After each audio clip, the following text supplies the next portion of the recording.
你认为的旗舰平板应该要有哪些关键字呢？在节目开始之前，底下留言告诉邦尼吧。邦尼常说，一台旗舰平板能够覆盖的绝对不是单一需求。入手旗舰平板的原因很多，很可能你只是想要在外追剧，想要有更好的影音娱乐体验，所以你入手旗舰平板。也可能你有各种需求，而这些刚好在旗舰平板上都可以看到，所以你选择旗舰平板。以一块优秀的120Hz Super AMOLED 萤幕为例，你可以享受到旗舰的影音娱乐体验，也可以是你的创作工具。同时 120Hz 带来的流畅感对日常使用来说也更加滑顺。以 1支S Pen 为例，你可以享受低延迟的笔记体验，同时你也可以完成绘图，甚至更顺手的在平板上完成创作。以 Samsung DeX 桌面模式为例，你可以透过熟悉的界面，快速的在平板上进行轻度办公，同时也提供了平板在生产力上的更多可能。就让我们一起来看看大家敲碗许久的 Galaxy Tab S7 Plus 究竟是一台能够满足你哪些面向的旗舰平板吧。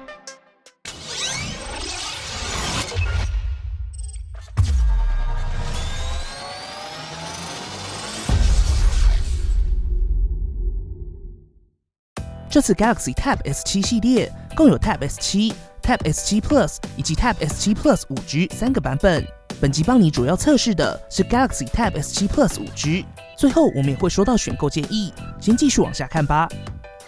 帮你首先想聊的绝对是 Samsung DeX， 相信长期收看帮你节目的观众对于 DeX 这功能都不陌生，但过了1年，还是有许多朋友在问帮你 DeX 到底对于生产力有哪些提升。简单来说，以往在行动装置上的多工处理，大多透过分割画面进行，你可以分割萤幕，同时打开几个不同的 App。三星在这一块也做得不错，只要拉出侧边选单，在平板模式下就可以打开数个视窗。而 DeX 呢，简单来说 ，DeX 就像在平板中打开桌面模式一样，你可以用熟悉的方式在平板上进行多工处理，每一个视窗都可以自由改变放置的位置跟大小。在 DeX 模式下，你可以体验到 App 针对行动装置的最佳化，同时也可以用熟悉的方式在平板上进行简单的生产力。有了视窗的使用逻辑，对于想使用平板进行简单文书的使用者来说，在使用上会比在平板模式中友善许多。当然，受益于 Android 在系统上的开放性，你一样可以透过 Type-C 接孔，简单的进行档案管理。透过 Samsung Flow， 你可以使用类似通讯软体的界面，在手机跟平板间快速传输档案，传送 1GB 的档案，也就是30秒左右的事情。在实际使用上，你可以简单的将手机拍摄的素材快速传到平板中继续编辑，或是将平板中的文件快速传到手机。想使用档案时，随时打开 Samsung Flow 就能直接开启档案，非常方便。好玩的是，你可以透过 Samsung Flow 直接在平板上操控你的手机、回讯息等等。顺带一提， Samsung Flow 也有推出 Windows 的电脑版，功能基本一致，推荐有 Galaxy 手机的使用者都可以使用。接着继续说回 DeX， 这次 Tab S7 Plus 同样有推出专属的书本式键盘保护套，采用细腻的皮质设计，质感还不错。而在安装方式上，相较起上一代，在机背部分采用了更稳定的磁吸设计，并且搭配无段式的立架，你可以从近乎直立到近乎贴近桌面，各种角度自由切换。为了让磁吸更稳固，采用整片吸附的方式，在立架上比较薄一些，不过应付固定角度的摆放、点击，甚至是离手绘画都没有太大问题。虽然说大家立起来应该就不太会把手靠着萤幕了。第二个重要的改变就是机身变大，键盘尺寸变大，所以键盘的空间也变大了。也因为如此， Tab S7 Plus 的键盘除了有更大的触控板外，也带来了统一且更大尺寸的按键。大家都知道，正常尺寸的按键除了在打字时更加舒适外，也比较不会有误触的状况发生。而在键盘手感上， Tab S7 Plus 这代的键盘敲击的回馈感表现还是不错。比较值得一提的是，这次在 Tab S7 Plus 的键盘顶部加入了功能快捷键，你可以透过 FN 加功能键直接调整亮度、音量、打开 Samsung DeX 模式等等。当然，如果你真的很在意手感，直接透过蓝牙连接滑鼠键盘也没有问题。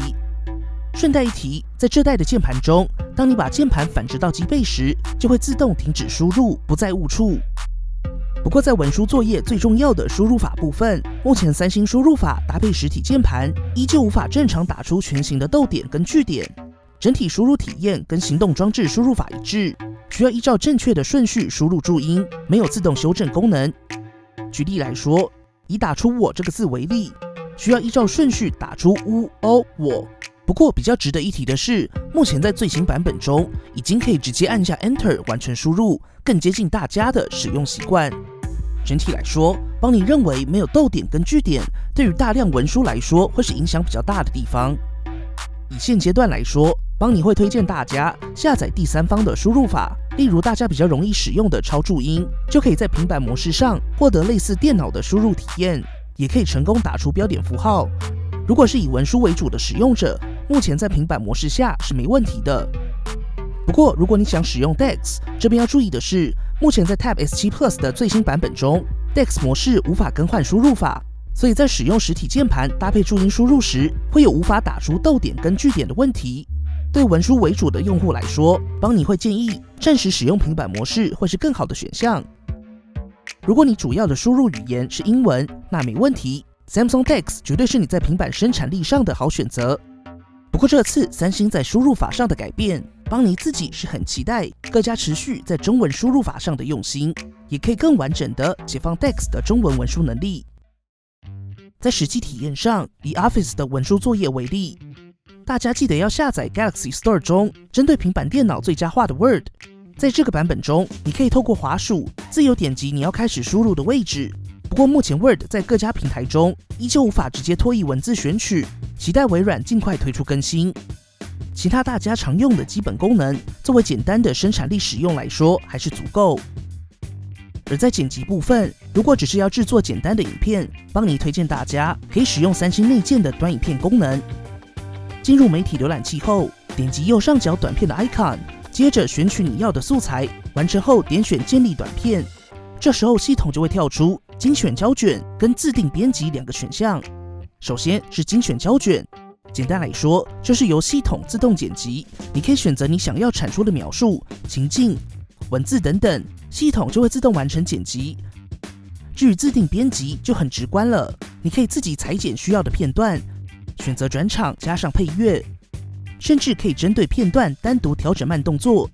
即时美颜，在影片中加上绘画、贴图、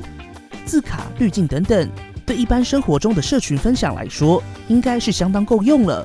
尤其这个即时绘图的功能，可以直接在影片中播放你手写的笔记，在许多情境应该都非常实用。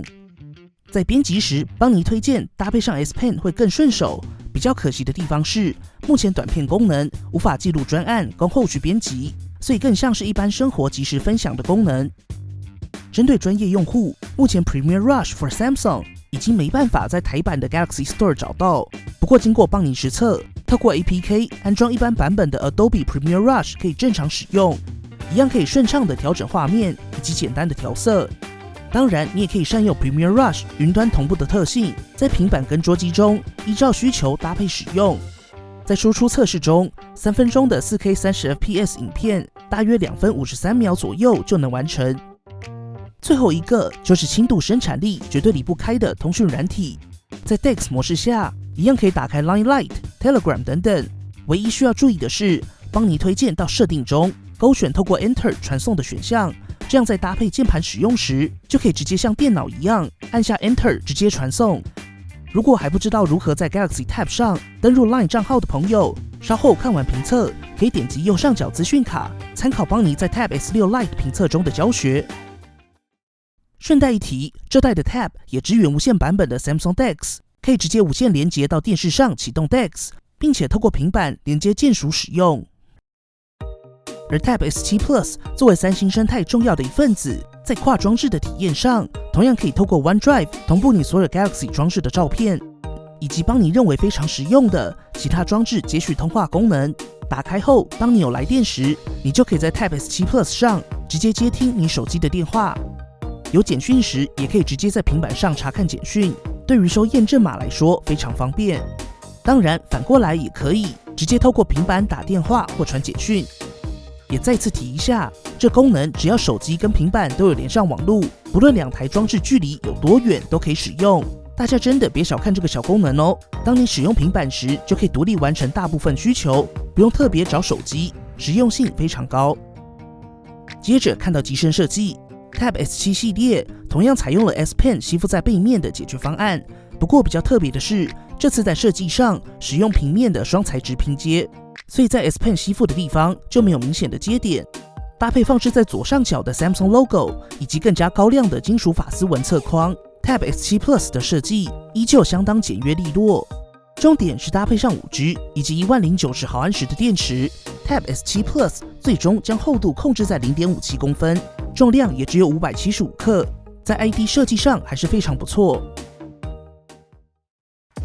除此之外，这次的 S Pen 吸力似乎更强一些，也是大家比较喜欢的常规尺寸圆形笔身。当然，在吸附的那一侧还是平面，但对于实际握持影响不大。在意握感的朋友，直接到实体店体验看看吧。值得一提的是 ，S Pen 除了可以放在背面，使用到一半也可以直接吸附在上方侧边。不过用完时还是要记得放回背面充电。机身配置上 ，Tab S7 Plus 5G 按钮跟卡槽都集中在右侧，卡槽采用双面设计，支援 5G 单卡以及最高 1TB 的 microSD 扩充空间。随附配件部分提供了15瓦的充电组，不过 Tab S7 Plus 支援最高45瓦快充，帮您稍后也会提供实测结果。最棒的是 S Pen 一样是直接随附在盒装内。接着就是这次 Tab S7 Plus 最重要的看点。萤幕，三星在 Galaxy Tab S7 Plus 上搭载了一块12.4寸120Hz 的 Super AMOLED 显示器，在显示效果上可以说是目前在各家平板中表现非常出色的一块萤幕。如果是追求影音娱乐而购买旗舰平板的使用者，这块萤幕真的值得你到现场看看。对三星来说，萤幕还是稳稳的强项，重点是这块萤幕同样支援120Hz 的萤幕更新率。大家都知道120Hz 是今年非常重要的一个关键字，原因很简单，就是 120Hz 的确带来了肉眼明显可见的体验提升，而 120Hz 的流畅在手机上的体验就已经让许多人不想回去。对于一台拥有12.4寸大萤幕的平板来说，在体验上更加明显，也让 Galaxy Tab S7 Plus 这块萤幕不只有着过往三星旗舰平板中 Super AMOLED 出色的显示体验，也补足了 120Hz 所带来的操作流畅，同时也让 Tab S7 Plus 的 S Pen 更跟手。对于时常拿平板来做笔记的使用者来说，这次的 Galaxy Tab S7 Plus 搭配 S Pen 书写时的爽感还是很高。另一个重点是在 Tab S7 Plus 上没有解析度调整的选项，所以就是预设采用最高解析度搭配 120Hz 运行，当然也可以自由调整成 60Hz， 帮您稍后也会带来续航力的实测解析。既然说到了 S Pen， 帮你来带一下这代 S Pen 新增的功能。这次在 Tab S7 Plus 上的 S Pen 也支援跟 Note 20系列一致的远端遥控 3.0， 可以透过上下左右的箭头触发指定功能。帮你觉得最实用的还是快速来回画出 N 这个截图手势，从截图到书写整个过程熟悉后更加顺手。同时在新版的 Samsung Notes 中也加入了 PDF 笔记、语音同步笔记等等。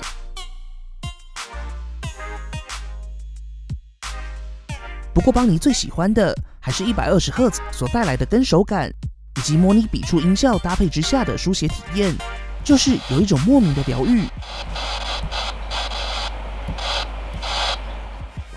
同时这次 Tab S7 系列也预载了专业绘图软体 Clip Studio Paint，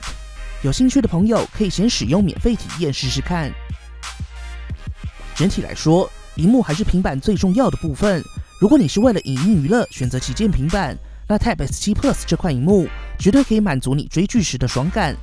如果你是为了笔记、简单的生产力，甚至绘图而选择 Tab S7 Plus， 那 120Hz 则是可以提供你细腻滑顺的使用体验。音效上 Galaxy Tab S7 Plus 同样搭载了 AKG 调教的4声道喇叭，并且支援 Dolby Atmos 杜比全景声。最后还是带大家来看一下性能、续航以及快充的实测结果。在性能上 ，Galaxy Tab S7 Plus 5G 搭载的依旧是目前最佳之选，Qualcomm Snapdragon 865 Plus 搭配6GB 的 RAM 以及128GB 的 ROM，没有更大的容量选择会是稍微可惜的地方。在安兔兔跑分测试中，达到了582122分。简易跑分数据可以参考以下表格，完整实测结果一样可以在 Inspire.com 中找到。简单来说 ，Galaxy Tab S7 Plus 的性能就是旗舰表现，稳稳使用没问题。通讯性能部分 ，Tab S7 Plus 有 WiFi 跟 5G 两个版本可以选择。帮您手上的 Tab S7 Plus 5G 支援 WiFi 6以及 5G NSA Sub 6，应该也是目前在台上市的首款 5G 平板。而在续航上 ，Tab S7 Plus 系列拥有一颗10090毫安时的大电池，不过搭配的也是一块12.4寸120赫兹的萤幕。在邦尼的续航测试中，60赫兹拿下了12小时24分，而在120赫兹模式中，则是拿下了9小时23分。以一台拥有12.4寸萤幕搭配120赫兹的平板来说，这样的续航表现，以一般使用场景来说，应该没有太大的问题。最后是大家关注的充电速度 ，Galaxy Tab S7 Plus 支援最高45瓦快充。邦尼也提供随附的15瓦闪电快充、25瓦超快速充电以及45瓦超快速充电 2.0 的实测结果。首先是15瓦，在邦尼的0到100%充电测试中花了2小时51分。接着是25瓦，同样是0到100%充电测试，花费了1小时48分充满。对于一颗10090毫安时的电池来说，不到2小时就能充满，还是非常快。最后是45瓦，花了1小时46分。没错，跟25瓦整体充电速度差异不大。如果依照时间来看，25瓦跟45瓦半小时都可以充到 32%，1小时都可以充满 60% 左右。所以邦尼建议，如果你手边刚好有买手机随附的25瓦充电器，直接使用就好。接着是如果有在外使用的需求，可以加购25瓦以上的快充组。如果没有，其实以平板来说，15瓦对家用场景也没有太大问题。生物安全辨识部分同样支援脸部跟萤幕下指纹2种方式。这次 Tab S7 Plus 采用新一代的白光萤幕下指纹辨识模组，除了速度跟辨识相较起上一代有大幅度提升，动画也跟邦尼稍早提到的一致，改成了白色。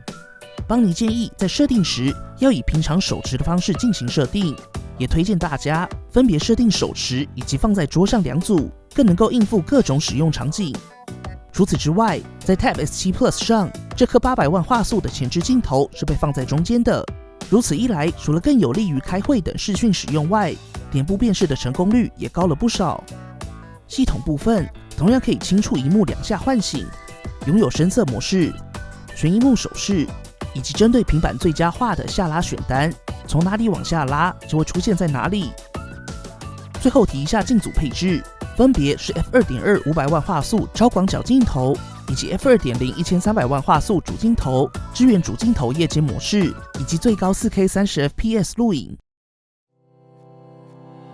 整体来说，还是那句话，平板从来不是单一需求，每个人想入手的原因都不尽相同。有人很单纯，就是想要有一块好萤幕，可以舒服的追剧；有些人需求比较广，那就希望邦尼的 Tab S7 Plus 评测可以帮助到你们。因为平板的细节真的比较多，如果还有更多的问题，欢迎底下直接留言，邦尼会尽可能协助你解答。在选购建议上，邦尼还是推荐想入手旗舰平板的朋友，从 Tab S7 Plus 系列起步。相信邦尼，不论你的需求是什么，这块12.4寸的萤幕，以及随着机身空间变大的键盘，都能提供你更好的使用体验。如果需要行动网络的朋友，直上 S7 Plus 5G 就好。但如果你预算比较有限，今年的 Tab S7 不到2万的定价也开得不错。采用11寸的120赫兹萤幕，最大的差别在显示技术上是 TFT。老实说，邦尼认为这块萤幕表现其实也不错。但 Tab S7 Plus 12.4寸的120赫兹 Super AMOLED 在表现上真的非常出色，所以在意萤幕显示的朋友，邦尼真的建议到现场实际体验差异。好啦，本期节目就先说到这里。如果喜欢本期的节目，不要忘记订阅邦尼，并且打开小铃铛，及时收到最新的评测通知。当然，你也可以在 Facebook 邦尼 AI 小助理、Instagram 以及 Line@ 找到我们。如果还有其他问题，别忘了底下留言。那我们就下期影片再见啦！